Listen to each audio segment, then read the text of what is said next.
میرے نبی پاک علیہ الصلوۃ والسلام کے غلام حضرت طارق بن عبداللہ رضی اللہ تعالیٰ عنہ فرماتے ہیں کلمہ پڑھنے سے پہلے ایک دفعہ ہمارا سارا قبیلہ تجارت کے لیے نکلا تھا، اور اس وقت منظر یہ ہوتا تھا کہ ہم اپنی عورتوں کو بھی ساتھ لے جاتے تھے۔ 6 مہینے سفر کرنا ہوتا تھا، اونٹ گھوڑے ہم بیچا کرتے تھے، عورتیں بھی ساتھ رہتی، کھاتے بھی پکاتے بھی۔ کہتے ایک سفر سے ہم واپس آ رہے تھے تو مدینے کے باہر صحرا میں ہم نے پڑاؤ کیا، اللہ اکیلے رسول پاک صلی اللہ علیہ وسلم، پھر ایک دفعہ پڑھیے گا صلی اللہ علیہ ایک وسلم، دفعہ پھر کہیے گا صلی اللہ تعالی علیہ وسلم۔ کہتے ہیں نبی پاک تنہا اکیلے حضور نہ سیر کرتے ہمارے قافلے کے پاس سے گزرے، خیمے لگے تھے، پڑاؤ کیا، محبوب تشریف لے آئے۔ کہتے ہیں حضور سید عالم صلی اللہ تعالی وسلم تشریف لائے، کوئی قبیلے میں سے قافلے میں سے حضور کو جانتا نہیں تھا۔ ایک سرخ رنگ کا اونٹ تھا ہمارے سردار کا جو بکنے سے رہ گیا تھا، بڑا خوبصورت۔ کہتے ہیں نبی پاک کو پسند آ گیا۔ حضور پوچھنے لگے تم کون ہو؟ کہا جی مسافر ہے۔ کہاں سے آئے ہو؟ فلان جگہ سے آئے ہیں۔ کس لیے آئے ہو؟ ہم تجارت کی غرض سے نکلے۔ اونٹ بیچو گے؟ بیچنا ہے۔ کتنے کا سودا طے ہوا؟ اس نے کہا اتنے لینے، حضور نے کہا اتنے دینے ہیں، بات طے ہو گئی۔ کہتے ہیں لگام حضور نے پکڑی اور فرمانے لگے وہ سامنے میرا شہر ہے جس کا نام مدینہ، سبحان اللہ، وہ میرا شہر ہے، میں ابھی مدینہ جاتا ہوں، اپنے غلام کو بھیجتا ہوں اور تمہیں آ کے نہ قیمت دے جاتا ہے۔ محبوب گھوڑے کی لگام تھا، اونٹ کی لگام تھا، میں نکیل تھا، میں اونٹ تھا سرخ رنگ کا۔ حضور لے کے جب نکلے نا، تھوڑا سا چند قدم آگے گئے تو ان میں سے ایک شخص بولا، کہنے لگا سردار اب سیانے لوگ ہیں، سمجھدار ہیں۔ اس شخص کا نام پوچھا آپ نے، قبیلہ پوچھا، ایڈریس کا پتہ ہے، پتہ کہاں رہتا ہے، اتنا قیمتی اونٹ دے دیا۔ سردار بھی کہنے لگا، سارے کہنے لگے یار ان کی باتوں میں اتنی لذت تھی، اللہ، ان کے گفتار و رفتار اتنی بابکار تھی، مزیدار تھی کہ ہوش ہی کوئی نہیں رہا۔ بھئی ہم پرانے تاجر ہیں، کبھی اس طرح کا سودا کیا ہی نہیں جس طرح کا آج ہو گیا۔ اوہو واقعی کچھ نہیں یاد رہا، کوئی سمجھ نہیں آئی۔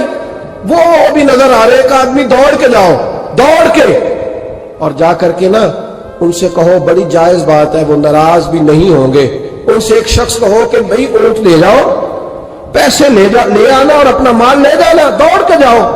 ایک شخص دوڑنے لگا تو سردار کی بیوی خیمے کے اندر تھی، پردے کے پیچھے سے بولی، کہنے لگی خبردار کوئی پیچھے نہ جائے، اگر پیسے مل گئے تو ٹھیک ہے، نہ ملے تو میں دے دوں گی، سبحان اللہ، کوئی پیچھے نہ، کوئی نہ جائے پیچھے۔ سردار کہنے لگا تو جانتی ہے؟ کہنے لگی نہیں۔ کہا گارنٹی کیوں دے رہی ہے؟ تو کہنے لگی تم نے ان کا چہرہ نہیں دیکھا؟ اللہ اکبر، تم تو سودے کر رہے تھے، میں پردے کے پیچھے سے دیکھ رہی تھی۔ پیر مہر علی شاہ صاحب کو کسی نے کہا تھا نبی پاک کا حلیہ بیان کرے، بتائیں حضور کے کان مبارک کیسے تھے، آنکھیں کیسی تھی، ناک مبارک کیسی تھی، بینی مبارک کیسی تھی؟ تو پیر مہر علی شاہ صاحب کہنے لگے کوئی مثل نہیں ڈھولن دی، آئے ہے سبحان کہنے اللہ، لگے مجھ سے نہیں بیان ہوتا حضور کا حلیہ، کوئی مثل نہیں ڈھولن دی، تو چپ کر مہر علی، ایتھے جا نہیں بولن دی، بس کر، تو بیان کر سکتا ہے اتنی طاقت؟ اعلیٰ حضرت نے کہا لم یاتی نذیر کفی ناظر مثلے تو نشد پیدا جانا۔ کہا حضور مثال تو تب آپ کی بنے گی نا کوئی آپ کی طرح کا پیدا تو ہوگا، سبحان اللہ، تبھی مثال بنے گی، تو جب ہوا ہی نہیں تو مثال کیسے بنے گی؟ کہنے لگی کوئی نہ جائے، نہ پیسے آئے تو میں دے دوں گی۔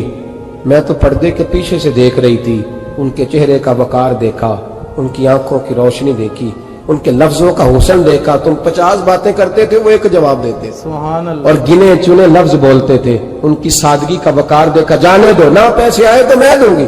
کہتے حضور گئے، تھوڑی دیر کے بعد ایک کالے رنگ کا حبشی غلام آیا، پیسے بھی پکڑے اور اپنی چادر میں نا کھجورے باندھ کے تو پیچھے ڈالی ہوئی، اور دیہاتی لوگ پیچھے نہیں ڈال لیتے، کھجورے ڈال کے پیچھے۔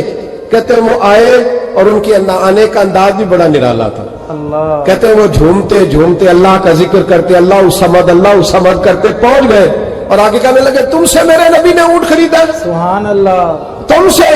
کہا ہم سے خریدا ہے۔ کہنے لگے یہ تمہارے پیسے؟ اور پھر چادر کھول کے صحرا پہ بچھا دی، کہنے لگے یہ تمہارے پیسے اور کھجورے کھاؤ، میرے نبی نے تحفہ بھیجا ہے، سبحان اللہ، کھاؤ حضور نے تحفہ بھیجا ہے۔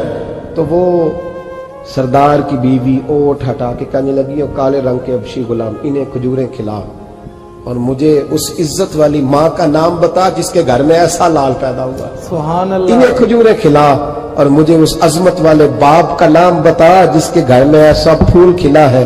وہ قبیلہ تو بتا تو صحیح وہ کون تھے. 2 گھڑیاں رکے ہیں پر خوشبو ہی پھیل گئی ہے, رنگ ہی بدل گیا, تار کوئی مثل نہ ڈھولن دی, تو چپ کر مہر علی ایتھے جہاں نہیں بولن دی. حضرت طارق بن عبداللہ کہتے ہیں جناب بلال فرمانے لگے وہی تو اللہ کے آخری رسول ہے, وہی تو خاتم المرسلین ہے, وہی تو ہے جنہیں اللہ نے ساری انسانیت کے لیے نمونہ عمل بنایا. کہتے ہیں ہم اونٹ بیچنے گئے تھے پر سارے کا سارا قبیلہ ہی مسلمان ہو گیا. سبحان اللہ. نبی پاک کی حضور کے ظاہری حسن کے تذکرے ہماری اولادوں کو آنے چاہیے. ایک شعر مرحوم اعظم چشتی نے کہا تھا, کمال کر دی, کہنے لگے سمجھا نہیں ہنوز میرا عشق بے ثبات, تو کائنات حسن ہے یا حسن کائنات.